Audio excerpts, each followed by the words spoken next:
कभी मैं कभी तुम की एपिसोड 20 देखने के बाद मैं समझ नहीं पा रही कि इन दोनों के एक दूसरे के साथ मुश्किल वक्त में खड़े होने पे खुश हूँ या फिर घर वालों के मुस्तफा पे ट्रस्ट ना करने पे दुखी। एपिसोड के सीन्स की बात करूँ तो रुबाब ने मौका देखा और चौका मार दिया। यानी डायन रुबाब ने पैसे निकाल भी लिए और छुपा भी दिए क्योंकि शर्जीना और मुस्तफा सेलिब्रेशन के लिए बाहर चले गए और दोनों पेरेंट्स तो बिजी थे। ऐसा शैतानी दिमाग है इस औरत का कि इधर इसने सोचा है उधर इससे प्लान को स्टार्ट करने का मौका भी मिल गया। ये सारा सीन बैकग्राउंड म्यूजिक के बगैर था और बीजीएम के तौर पे दरवाजा और अलमारी की कुचर कुचर की आवाज, रुबाब के चलने पे इसकी हील्स की ठक ठक और पीछे अब्बा जी का नहाते हुए बहता हुआ पानी। ये सब काफी रियलिस्टिक बनाकर दिखाया गया है कि रुबाब खामोशी से अपना काम डालकर निकल रही है। इस कदर बुरी लग रही है ना मुझे अदील की अम्मी कि क्या ही बताऊं। टेबल पे बैठकर शर्जीना के बारे में टॉन मारकर बोला है जुबैदा को कि वो तो नहीं है तो तुम ही कर लो सफाई। बहुत बहुत गुस्सा आ रहा था। एटलीस्ट मेड के सामने तो इंसान पर्दा रख लेता है। माम, आज बहू के बड़े नखरे उठा जा रहे, मुझे बिल्कुल नहीं। हाँ क्यों नहीं प्यार आएगा। गाड़ी जो दे रही है इनकी नागिन बहू ने। रुबाब की बात आती है तो आंधी की बातों से फूल झड़ते हैं, लेकिन उसी टाइम पे शर्जीना की बात आती है तो वही फूल अंगारे बन जाते हैं। आखिर इतनी पार्शलिटी क्यों है आंटी जी, क्यों? और किसके नखरे उठाऊं, इसके ना उठाऊं तो है इतनी अच्छी। और मक्खन लगाऊं? हाँ उंडेल दे, सारा सारा मक्खन उंडेल दे उसके सर पे। 2 सेकंड के लिए मुझे लगा जैसे कि ये मेरे घर के बाहर से आवाज आ रही है, पर नहीं, ये ड्रामा में से थी। मैं समझ सकती हूँ मोहल्ले वाली बातें हैं, कोई नहीं। रुबाब ने अपनी आंटी से पैसे मांगे तो वो इतना शौक क्यों हो गई, मैं ये चीज समझी नहीं। या फिर शायद दामाद के सामने शर्मिंदा फील कर रही होंगी कि बहू से गाड़ी ले रही हैं वगैरह वगैरह। वैसे एक्टिंग बड़ी जबरदस्त की है आंटी ने। चीज गायब होने में परेशानी वाले एक्सप्रेशन ऑन पॉइंट थे और साथ ही अल्लाह की याद आ गई, इन्ना लिल्ला पड़ा, दैट वाज सो नेचुरल। अगले सीन में जब आंटी बाहर आती हैं और बताती हैं गजब हो गया, पैसे सेफ में नहीं है, तो रुबाब की आंटी से क्वेश्चनिंग पे सिदरा खड़ी हो जाती है। ये बहुत जेन्युइन फीलिंग शोकेस की गई है, एक बेटी अपनी माँ की फिक्र में करी हुई है, जबरदस्त था ये। और फिर शुरू होती है रुबाब की over acting. It was really big for me। इसी बात ढूंढना तो पड़ेगा ना हमें। Happening with me in this house, it is okay। चोरी, it's beyond my limit, I cannot tolerate it।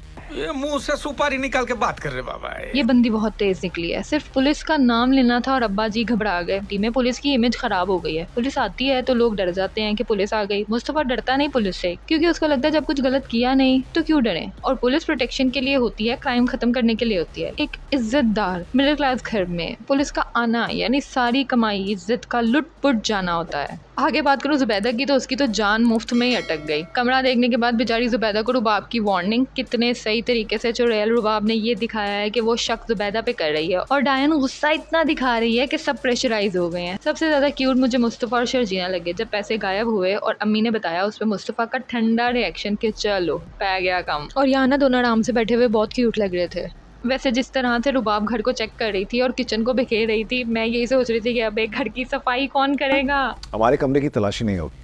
यार मुझे ये चीज मुस्तफा का खड़ा होना बहुत जबरदस्त लगा है। लेकिन वो नागिन है ना, उसने उल्टा उसी को टारगेट कर दिया कि तुम मना कर रहे, इसका मतलब चोरी तुमने ही की है। चलाक औरत है, फंसा रही है उसको। लो स्टैंडर्ड दिखा रही है अपना और कुछ नहीं। अच्छा जब ये बंदी दोनों के रूम में पहुंची ना तब दिल धक धक हो रहा था क्योंकि इन्होंने हमें दिखाया ही नहीं था कि रुबाब चुड़ैल ने पैसे आखिर कहाँ छुपाए हैं। तो रूम की तलाशी में सारा सामान फेंकते हुए और जहाँ खाली बॉक्सेस पड़े थे मुझे वहाँ लगा था वहाँ से ना निकला है। लेकिन सब जगह कबाड़ा करके इस बंदी ने इन्हें इस बात पे परेशान भी किया है। मुस्तफा की चीजें रुबाब के चमचे अदील ने जैसे फेंकी ना, मेरा दिल किया बंदे का ऐसा भाई ना हो, इसको बंदा बहुत मारे। सिर्फ सिदरा का ख्याल देखा, उसको परवाह थी चीजें तो ना तोड़े उसकी, मगर बाकी किसी को कोई नहीं पड़ी थी। और साथ ही साथ सफाई के ताने भी दे रही है। उनका कमरा बर्बाद करने के बाद नागिन को मैट्रेस हटवाना था और वो भी अदील ने हटाया और उसने ही देखे पैसे। खुद पीछे रही ये दिखाने के लिए कि इसे तो कुछ पता ही नहीं है।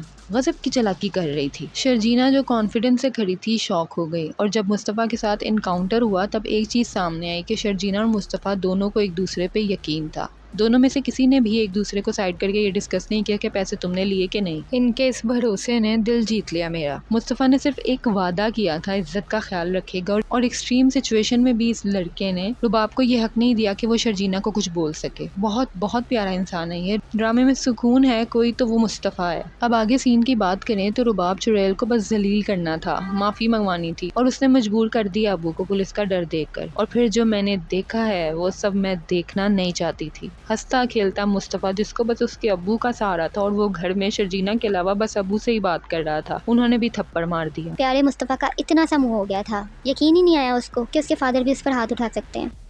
मुझे नहीं रहना यार, साथ चलोगी या यहीं रहोगी?